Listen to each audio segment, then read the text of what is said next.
রডের ফুটের ক্ষেত্রে সূত্রটা কি?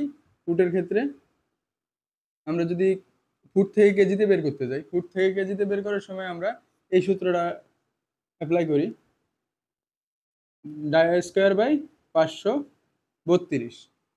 আমরা ফুট থেকে কেজিতে বের করার সময় ডায়া স্কোয়ার বাই 532 এই সূত্রটা ব্যবহার করি। এই সূত্রটা কিভাবে কিভাবে আসলো? তাহলে আমরা এখানে মিটারে কত পাইছি?